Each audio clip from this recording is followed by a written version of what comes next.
Valence shell electron pair repulsion theory, यानी कि वीएसईपीआरटी को देने वाले वैज्ञानिक थे सिज्विक व पावेल, लेकिन इसमें कुछ संशोधन किए थे।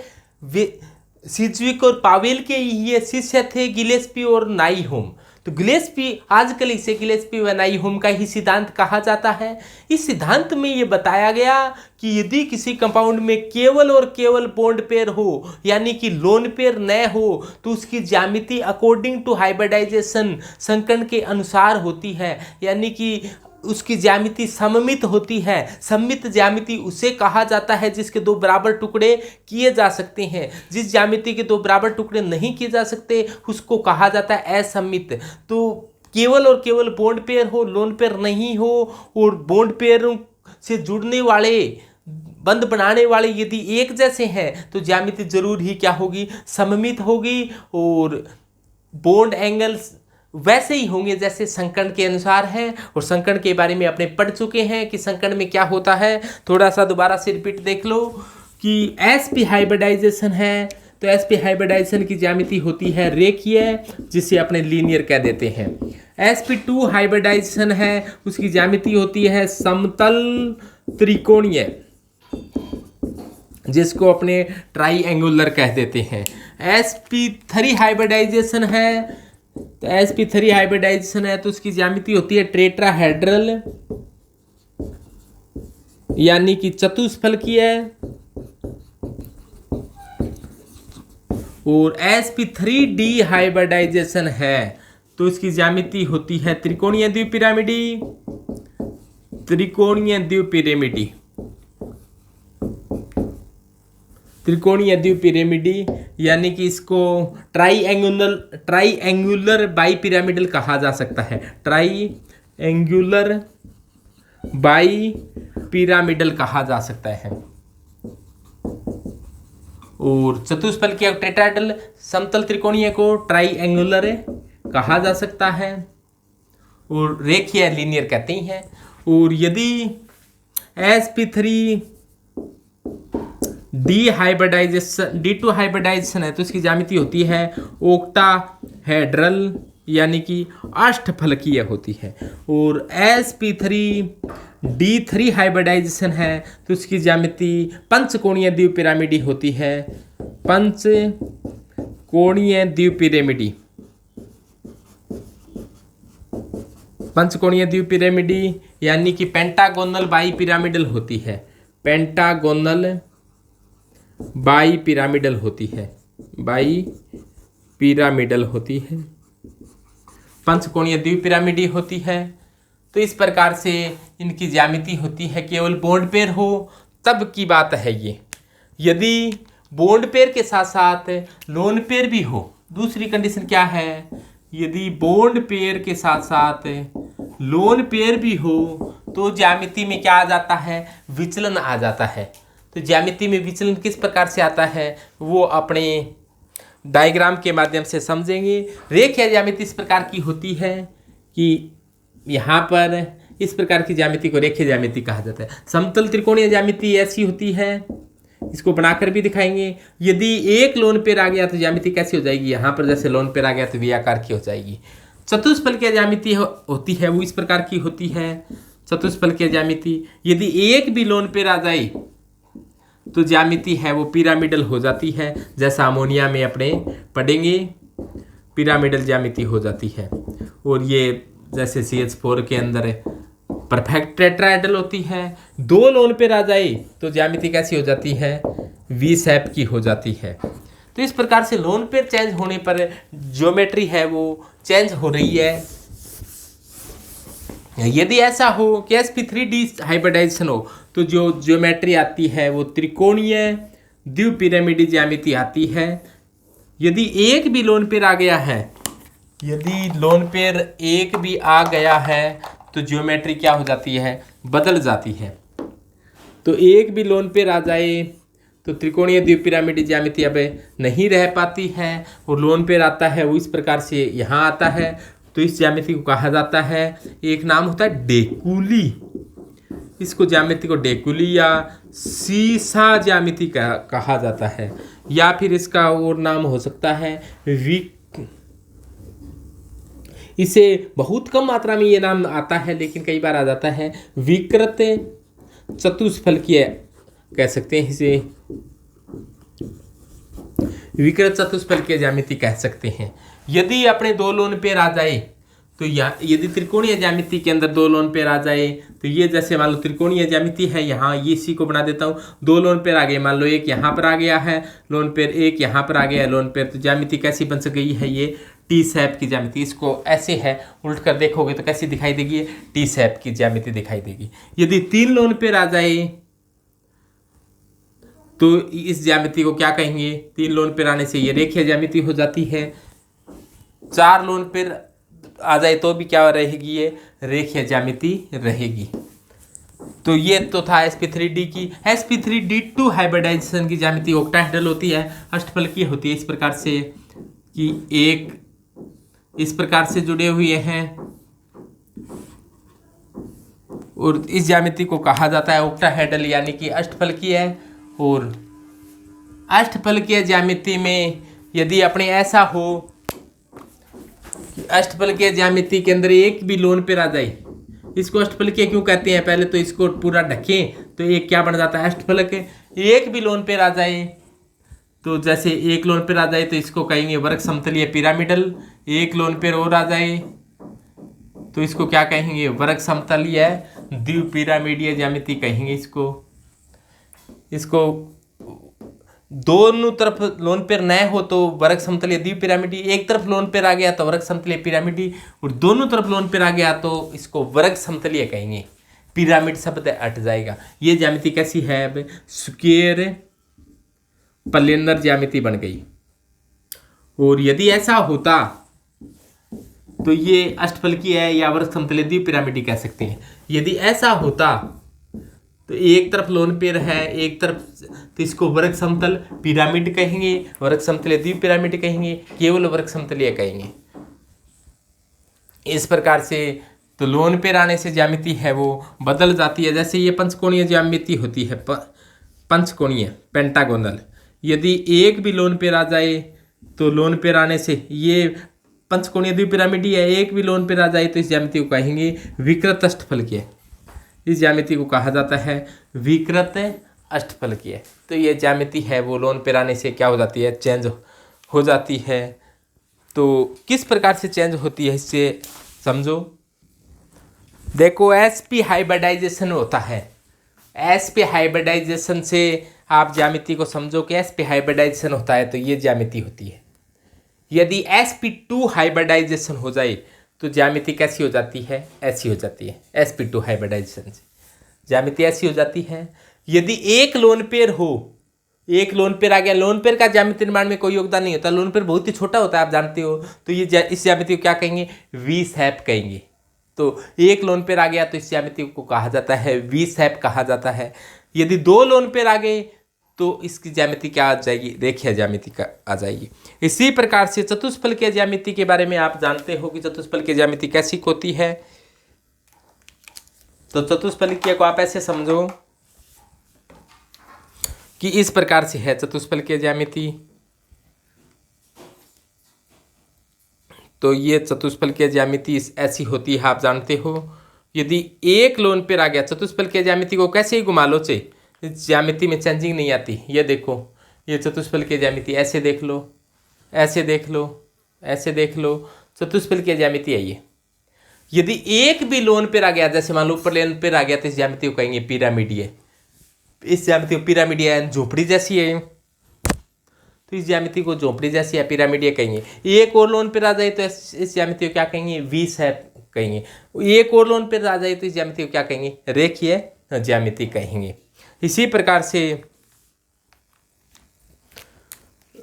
त्रिकोणीय द्विपिरामिडीय ज्यामिति, तो इस ज्यामिति को कहा जाता है त्रिकोणीय ज्यामिति। त्रिकोणीय ज्यामिति कहा जाता है ना इस ज्यामिति को। यदि एक पिरामिड ऊपर व एक पिरामिड नीचे आ जाए तो इसको कहा जाता है त्रिकोणीय द्विपिरामिडी। क्योंकि एक पिरामिड ऊपर है, इसके एक पिरामिड ऊपर है, एक पिरामिड नीचे है, तो इसको कहा जाता है त्रिकोणीय द्विपिरामिडी। एक तरफ लोन पेयर आ गए एक तरफ लोन पेयर आ गए तो लोन पेयर सबसे पहले इधर आता है। इस ज्यामिति को कहा जाता है डेकुली।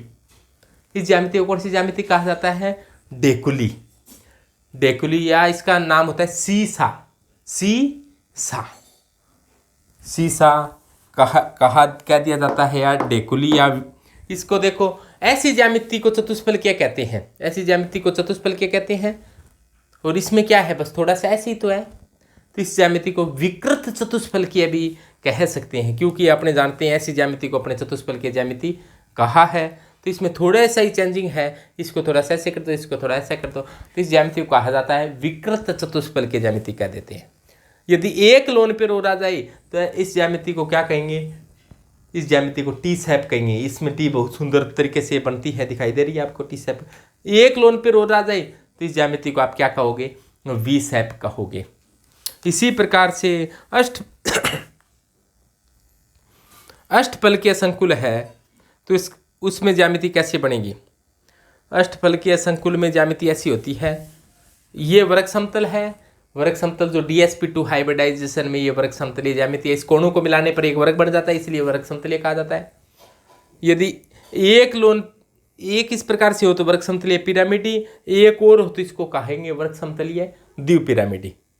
तो इस ज्यामिति को वर्ग समतलीय द्विपिरामिडी कहेंगे। एक तरफ लोन पेयर आ जाए तो वर्ग समतलीय पिरामिडी, एक लोन पेयर नहीं हो तो इसको वर्ग समतलीय है। एक लोन पेयर और आ गया तो इसको टी शेप, एक लोन पेयर और आ गया तो इसको वी शेप, एक लोन पेयर और आ गया तो इसको क्या कहेंगे? रेखीय कहेंगे। इसी प्रकार से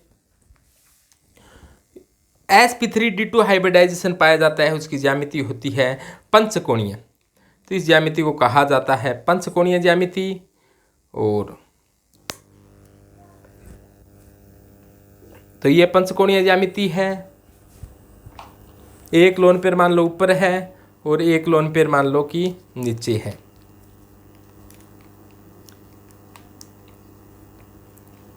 एक लोन पेयर मान लो ऊपर है और एक लोन पेयर नीचे है। तो ये पांच कोण हो गए पंचकोणीय। एक लोन पेयर ऊपर है, एक लोन पेयर नीचे है, तो इसको क्या कहेंगे? पंचकोणीय द्विपिरामिडी। एक लोन पेयर आ जाए तो अब इसको क्या कहेंगे? इसको कहेंगे विकृत अष्टफलकीय। ये देखो अष्टफलकीय नहीं है, विकृत है, अष्टफलकीय कहेंगे। तो इस प्रकार से होता है ज्यामिति का निर्धारण, कि ज्यामिति क्या होगी, किस प्रकार की होगी।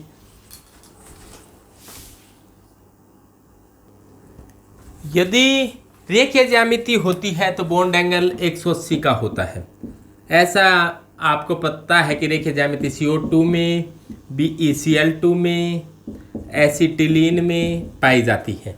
समतल त्रिकोणीय ज्यामिति हो तो बॉन्ड एंगल होता है वो 120 का होता है। ऐसा BH3 में, BF3 में, एथाइलिन में, CH2 डबल बंद CH2 में आदि में पाई जाती है। sp3 हाइब्रिडाइजेशन ज्यामिति चतुष्फलकीय होती है। बंद कोण 109 डिग्री 28 मिनट का होता है। और ऐसी ज्यामिति मीथेन में पाई जाती है, CH4 में, इसके अलावा CCl4 में, NH4+ में, और भी काफ़ी एग्जाम्पल होते हैं। त्रिकोणीय द्विपिरामिडी ज्यामिति आपको बताया था PCl5 में, sp3d2 SF6 में। बंद कोण होता है वो 90 डिग्री का होता है और 90 डिग्री के 12 कोण होते हैं इसमें। और पंचकोणीय द्विपिरामिडी ज्यामिति पाई जाती है ये IF7 में पाई जाती है। एक लोन पेयर आने के कारण XeF6 में भी पाई जाती है। तो ये मुख्य एग्जाम्पल हैं। त्रिकोणीय द्विपिरामिडी ज्यामिति ऐसी होती है। तो यहाँ पर 120 डिग्री के 3 बंद कोण होते हैं और 90 डिग्री के 6 बंद कोण होते हैं। तो यदि बॉन्ड पेयर के साथ साथ लोन पेयर भी हो तो ज्यामिति कैसी हो जाती है? देखो, यदि किसी कंपाउंड में बॉन्ड पेयर के साथ साथ, यानी कि बॉन्ड पेयर है उसके साथ साथ लोन पेयर भी हो तो ज्यामिति है वो अकॉर्डिंग टू हाइब्रिडाइजेशन संकर्ण के अनुसार नहीं होती। ज्यामिति में क्या आ जाता है? विचलन आ जाता है। यानी कि बॉन्ड पेयर और के साथ साथ लोन पेयर भी हो। तो अपने एग्जांपल लिया है, जैसे CH4 हाइब्रिडाइजेशन sp3 है, इसमें बॉन्ड पेयर कितने हैं? 4 हैं, लोन पेयर अभी है नहीं। NH3 में देखें तो बंद है वो 3 ही है, तो बॉन्ड पेयर 3 है, जबकि लोन पेयर इसमें क्या आ गया है, 1 आ गया है। इसी प्रकार H2O में बॉन्ड पेयर है वो 2 है और 2 ही क्या है, लोन पेयर है। यहाँ पर बॉन्ड पेयर 2 है और लोन पेयर भी क्या है, 2 है। तो यानी कि sp3 हाइब्रिडाइजेशन की ज्यामिति इस प्रकार से होती है। तो यहां पर बीच में कार्बन बैठ गया, चारों कोणों पर हाइड्रोजन है, ये रहा हाइड्रोजन। बंद कोण 109 डिग्री 28 मिनट का है। लेकिन यहां पर जैसे अमोनिया में एक लोन पेयर आ गया, लोन पेयर का ज्यामिति निर्माण में कोई योगदान नहीं है, ये तो ऊपर बैठा बैठा ऐसे हंस रहा है। तो ये लोन पेयर है, लोन पेयर का ज्यामिति निर्माण में कोई योगदान नहीं है, तो इसकी ज्यामिति कैसी हो जाएगी, पिरामिडी हो जाएगी। जल के अंदर 2 लोन पेयर है, 2 बॉन्ड पेयर है, ऑक्सीजन है, तो ये 2 तो हाइड्रोजन इस प्रकार से है, 2 लोन पेयर है। लोन पेयर का ज्यामिति निर्माण में कोई योगदान नहीं है, ये आपको दिखाई दे रहे होंगे, खरगोश के से कान है, ये लोन पेयर है। लोन पेयर का ज्यामिति निर्माण में कोई योगदान है होता नहीं। तो अब इसकी ज्यामिति कैसी है, इसकी ज्यामिति तो परफेक्ट टेट्राहेड्रल है, यानी कि चतुष्फलकीय है। इसकी ज्यामिति क्या है, पिरामिडल है, यानी कि पिरामिडी है।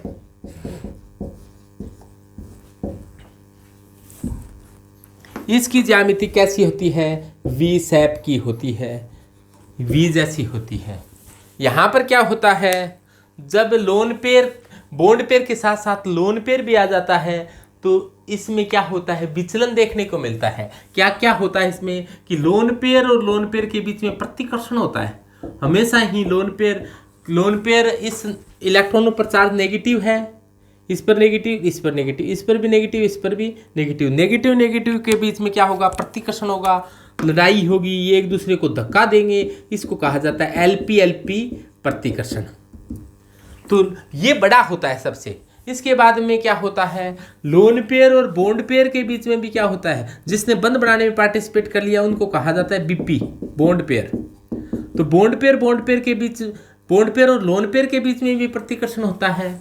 LP के बाद में क्या आता है, LP BP प्रतिकर्षण आता है। लोन पेयर बॉन्ड पेयर के बीच में भी प्रतिकर्षण होता है, लोन पेयर बॉन्ड पेयर। उसके बाद में क्या होता है, बॉन्ड पेयर के बीच में भी प्रतिकर्षण होता है, इनके बीच में भी क्या होता है, प्रतिकर्षण होता है। तो LP BP और BP के बीच में भी क्या होता है, प्रतिकर्षण होता है। इन प्रतिकर्षणों में LP वाला प्रतिकर्षण ज्यादा होता है। LP का मतलब है लोन पेयर और BP का अर्थ है बॉन्ड पेयर। लोन पेयर उन्हें कहा जाता है जिसने बंध बनाने में पार्टिसिपेट नहीं किया, और बॉन्ड पेयर उन्हें कहा जाता है जिसने बंध बनाने में पार्टिसिपेट कर लिया। तो लोन पेयर के बीच में प्रतिकर्षण है, लोन पेयर बॉन्ड पेयर के बीच में भी प्रतिकर्षण है, और बॉन्ड पेयर के बीच में प्रतिकर्षण। ये बड़ा होता है, ये इससे छोटा होता है, बॉन्ड पेयर वाला सबसे छोटा होता है। इन प्रतिकर्षण बलों के फलस्वरूप बंध कोण का मान देखो, यहाँ पर बॉन्ड पे ये लोन पेयर है और ये क्या है, बॉन्ड पेयर है। ये भी क्या है, बॉन्ड पेयर है। ये भी क्या है, बॉन्ड पेयर है। बॉन्ड पेयर के बीच में प्रतिकर्षण, इनके बीच में प्रतिकर्षण, इनके बीच में प्रतिकर्षण, इनके बीच में प्रतिकर्षण, इसका भी प्रतिकर्षण है।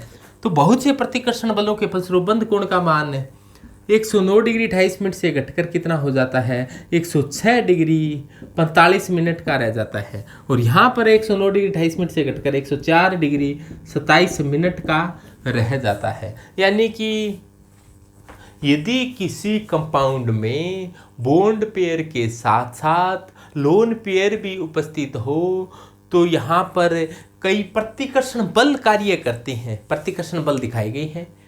इन प्रतिकर्षण बलों के फलस्वरूप बंध कोण के मान में कमी आ जाती है। जैसा अमोनिया में बंध कोण 109 डिग्री 28 मिनट से घटकर 106 डिग्री 45 मिनट का रह जाता है, उसी प्रकार जल के अंदर बंध कोण का मान 109 डिग्री 28 मिनट से घटकर 104 डिग्री 27 मिनट का रह जाता है। तो ये मुख्य रूप से lone pair lone pair lone pair bond pair व बॉन्ड पेयर प्रतिकर्षण के फलस्वरूप ऐसा होता है।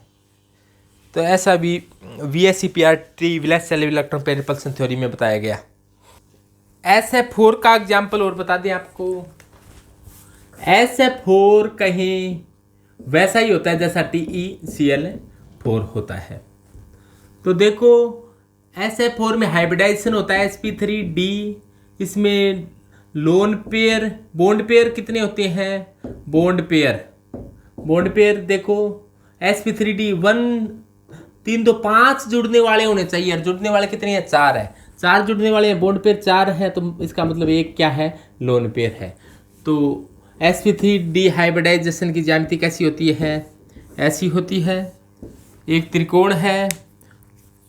सबसे पहले हाइब्रिडाइजेशन ज्ञात करने के लिए सोचता कोश में इलेक्ट्रॉन प्लस एक बंद बटे 2, तो 6 4 10 बटे 2 5 आता है, तो हाइब्रिडाइजेशन sp3d होता है। तो ऐसा आपको बताया था कि हाइब्रिडाइजेशन कैसे आसानी से ज्ञात करें। तो यहाँ पर क्या हुआ है कि SF4 है, 4 जुड़ चुके हैं। यहाँ पर क्या हो गया? एक जगह खाली रह गई, वहाँ पर क्या पाएगा? लोन पेयर पाएगा। और इस ज्यामिति को क्या कहा जाता है? इसको ज्यामिति को सीसा कहा जाता है, या इसको विकृत चतुष्फलकीय या ढेकुली भी कहते हैं। बंद कोण होना तो अब क्या चाहिए था? इसमें भी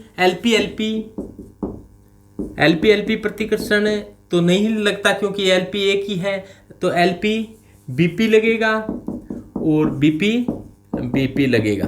तो इन प्रतिकर्षण बलों के फलस्वरूप बंद कोण का मान क्या हो जाता है? थोड़ा कम हो जाता है। ये 120 का होना चाहिए था, 120 से थोड़ा सा घटकर कितना रह जाता है?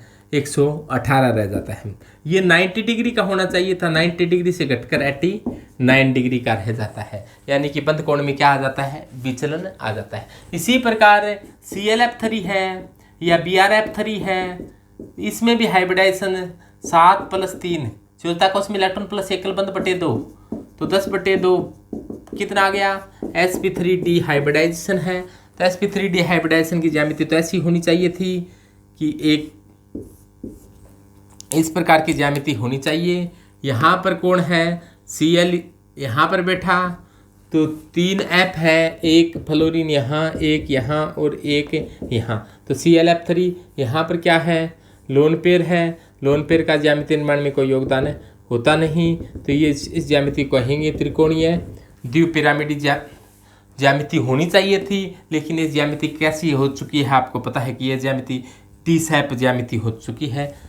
तो T-शैप ज्यामिति में भी यहाँ पर क्या है? LP प्रतिकर्षण है वो ज़्यादा होता है, क्योंकि LP है, इन दोनों के बीच में क्या होता है? प्रतिकर्षण होता है। LP-BP और BP-BP, LP-BP और BP-BP प्रतिकर्षण लगते हैं। इन प्रतिकर्षण बलों के फलस्वरूप बंद कोण का मान क्या हो जाता है? कम हो जाता है। ये होना तो चाहिए था ये 90 का, लेकिन 90 से क्या हो जाता है?